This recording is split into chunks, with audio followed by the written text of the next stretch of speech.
Salam əziz dinləyicilər, hər birinizi salamlayıram. Bizim bugünkü mövzumuz Ərdəbil hakimliyi olacaq. Ərdəbil hakimliyi yaranması haqqında gəlin ilk məlumat verək. Deyir ki, Ərdəbil hakimliyi Şeyx Səfiyyəddin İshaq Əl-Musəv tərəfindən 13-cü əsrin ikinci yarısında yaranmışdır. Ərdəbil hakimliyi Şeyx Səfiyyəddin İshaq Əl-Musəv tərəfindən yaradılır. Gəlin burada Ərdəbil hakimliyinin yerini göstərək.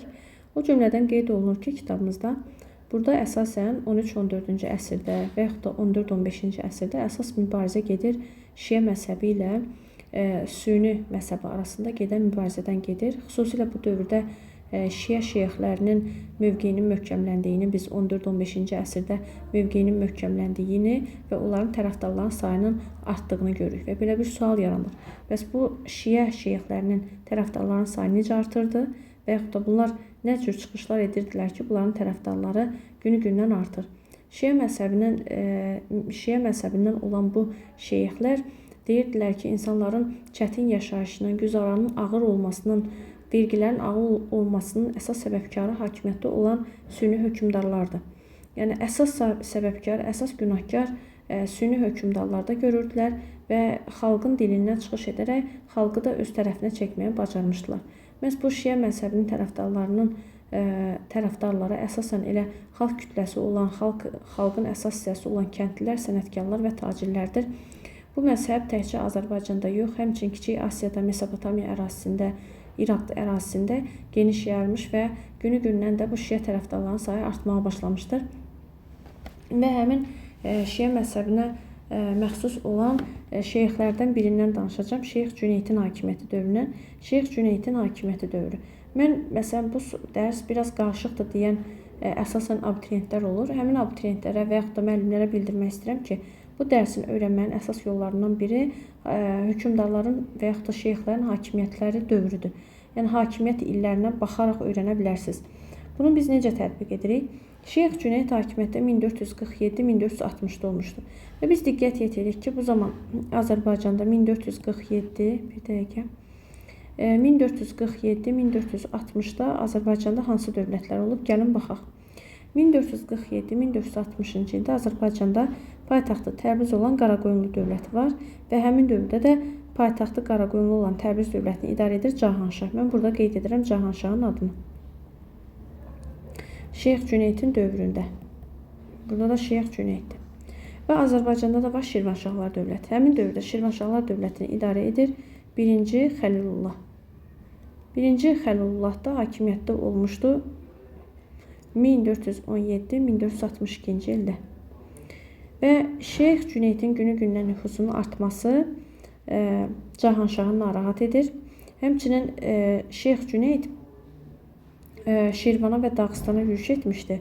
Bu Xəlilullahı qəzəbləndirən məqamlardan biri idi. Və Cahanşah və Xəlilullah Şeyx Cüneydin artan mövqeyindən, nüfuzundan narahat olaraq qərara gəlirlər ki, birgə ittifaqa girərək Şeyx Cüneydə qarşı mübarizə aparsınlar. Yəni burada Cahanşahla Xəlilullah ittifaqa girirlər. C və X yazıram. Cahanşah və Xəlilullah. Yəni Qaraqoyunlu və Şirvanşahlar ittifaqa girir Şeyx Cüneydə qarşı, yəni Səfəvilərə qarşı. Və yaxud da Səfəvilərin Ərdəbil hakimliyinə qarşı, Ərdəbil hakimliyi də yaza bilərik. Ərdəbil hakimliyinə qarşı ittifaqa girirlər. Və burada Şeyx Cüneydi məcbur edir ki, Cahanşah 1449-cu ildə Azərbaycanı tərk eləsin. Və yaxud da Ərdəbil tərk eləsin. Şeyx Cüneyd 1449-da Ərdəbili tərk edir, güclənib qayıtmaq üçün. Bu, həqiqətən öz tərəfdarların sayını artıraraq, daha da güclənərək, möhkəmlənərək Azərbaycana gəlmişdi.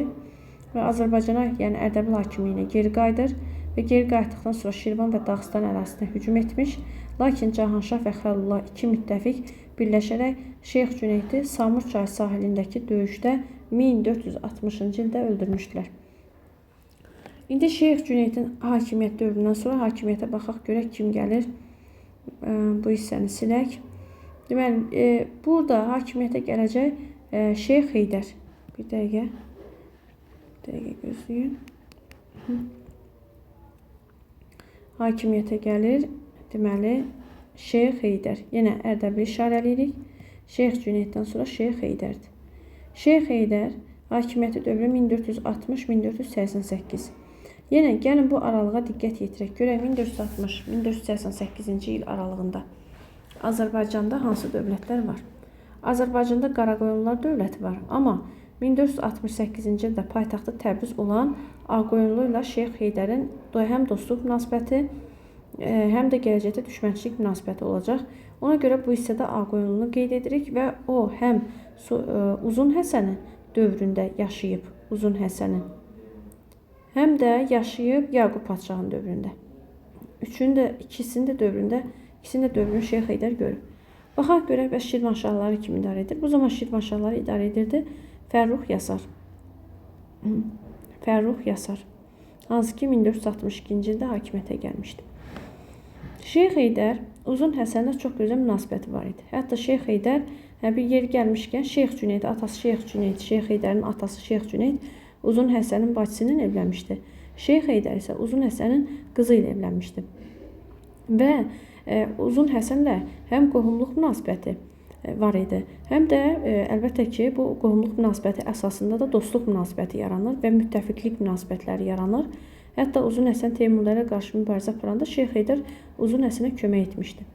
Və deyir ki, Uzun Həsən Şeyx Heydəri 1470-ci ildə Ərdəbil taxtını tutturmuşdu. Yəni Şeyx Heydərlə Uzun Həsən münasibəti həm qohumluq, həm müttəfiqlik münasibətləri olmuş və belə deyək də, ancaq biz orada müsbət halları görürük ki, hər hansı bir mənfi hadisə və yaxud da mənfi hal baş verməmişdi. Yaqub Uzun Həsəndən sonra hakimiyyətə gəlir. Uzun Həsənin oğlu 1478-1490-cı ildə. Yaqub öz hakimiyyəti dövründə Fərrux Yasarın qızı ilə də evlənmişdi. Gəlin bunu da diqqətdə saxlayaq. Bu zaman Şeyx Heydərin artan nüfuzu, hansı ki o həm Yaqubu, həm də Fərrux Yasarı narahat edirdi və Şeyx Heydərin də həm Şirvana, həm də Dağıstana çox uğurlu yürüşləri var idi. Şeyx Heydərin həm Şirvana, həm Dağıstana uğurlu yürüşləri 1483, 1487 və 1488-ci illəri əhatə edir. Və bu üç yürüşün üçündə də biz görürük ki, 83-87-də uğurlu olur. Sonuncu yürüşdə Şeyx Heydərə qarşı Fərrux Yasarla Yaqub birləşir. Yəni Fərrux Yasar qaynatasıdır da Yaqubun. Yəni kürəkən və qaynata birləşərək Şeyx Heydəri 1488-ci ildəki Şahdağı döyüşündə öldürürlər. Və Yaqub öz bacısı uşaqlarının hər birini, yəni Heydərin arvad uşağını Şirazın İstəxir qalasında həbs elətdirir. İndi mən burada Şeyx Heydərdən sonra bu taxtı, Ərdəbil taxtına kim oturmalıdır? Gəlin onun adını qeyd edək.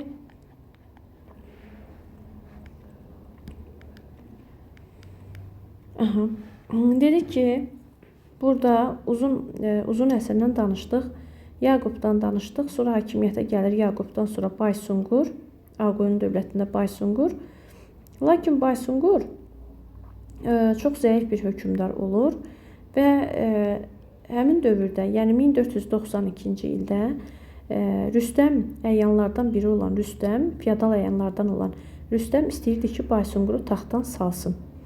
Baysunquru taxtdan salmaq üçün o Ərdəbil hakimləri, hansı ki həbsdə idilər də, Ərdəbil Şeyx Heydərin uşaqları həbsdə idi. Həmin Şeyx Heydərin övladı olan Sultanəlinin köməkliyi ilə hakimiyyətə gəlmək qərarına gəlir. Və bu məqsədlə onu İstəxir qalasından çıxardır, həbsdən çıxartdırır. Və Sultanəli gəlir Ərdəbil hakim olur. Sultanəli və Rüstəmə kömək edir ki, Baysunquru devirib hakimiyyətə gəlsin. Və Rüstəm də Sultanəlinin köməkliyi ilə 1492-ci ildə Baysunquru devirərək hakimiyyətə gəlir və Ağqoyunlu hökmdar olur.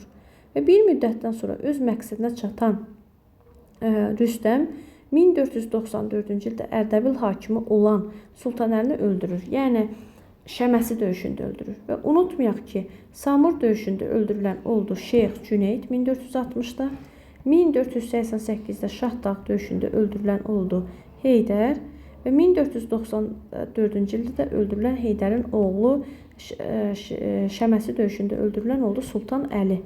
Yəni Sultan Əli cəmi 2 il bu taxta otura bilmişdi. Bunu da qeyd elədik. Deməli Şəməsi döyüşü. Sonra bu Rüstəm belə bir qanun verir ki, qərar verir ki, təcili olaraq Sultan Əlinin qardaşları da öldürülsün. Qardaşları deyəndə orada İbrahim öldürülür, amma Şeyx İsmail isə gizlədilir. Şeyx İsmail gizlədilir və Şeyx İsmail 1494-cü ildən biz onu götürürük ki, o şeyx dövrünü düzdür. Ərdəbili idarə etməmişdi. Amma o bir müddət böyüyür. 1499-cu ildə gəlir Ərdəbilə və o əsas məqsəd qoyur ki, Azərbaycanda siyasi hakimiyyəti ələ keçirsin və buna görə də 1500-cü ildə Ərzincan müşavirəsi keçirilir. Qərara gəlinir ki, ilk qisasını özünün atasını öldürən Fərrux Yasardan alsın. Atası kim idi? Şeyx Heydər. Şeyx Heydər qərara gəlir ki, öz atasını öldürən, Şeyx İsmail qərara gəlir ki, öz atasını öldürən Fərrux Yasardan qisas alsın. 1500-cü ildə Caban döyüşündə deyir ki, Fərrux Yasarı, Şirvanşahlardakı Fərrux Yasarı öldürür. Və bundan sonra 1501-ci ilin deməli, bu düşməlidir yazına. 1501-ci ilin yazında gəlir Şirvanşahların paytaxtı olan Bakıya. Bakıda Şirvanşahların xəzinəsini ələ keçirir. Qayıdıb istəyir ki, Şirvanşahların əsas mərkəzi olan və yaxud da əsas dayağı olan Gülüstan qalasını ələ keçirsin. Lakin bu zaman cənubda, hansı ki Təbrizdə Əlvənd Mirzə idi. Əlvənd Mirzə şimala, yəni Şeyx İsmailə ultimatum göndərir. Ultimatumda deyir ki, haranı tutmusansa elə orada da dayan, şimaldasansa şimalda dayan, qətiyyən cənuba gəlmək haqqında düşünmə. Və bu zamanda Şeyx İsmail yenə müşavirə keçirir və öz tərəfdarlarına deyir ki, sizə Azərbaycan taxtı lazımdır, yoxsa Gülüstan qalası. Öz tərəfdarları da deyir ki, əlbəttə ki, Azərbaycan taxtı. Və beləliklə 1501-ci ildə gəlir Şərur döyüşündə Əlvənd Mirzəni məğlub edərək Təbrizi ələ keçirir və Səfəvi dövlətinin əsasını qoyur. Dərsin izahı bu qədər, amma burada bir məqamı biz unutduq. Şeyx Heydərin hakimiyyəti dövründə onun tərəfdarları başına 12 imamın şərəfinə çalma taxırdılar və buna Şeyx Heydərin dövründən başlayaraq həmin şiə tərəfdarları Qızılbaş adlanmağa başlamışdı. Dərsin izahı bu qədər. Ümidvaram ki, hər kəs üçün faydalı olar.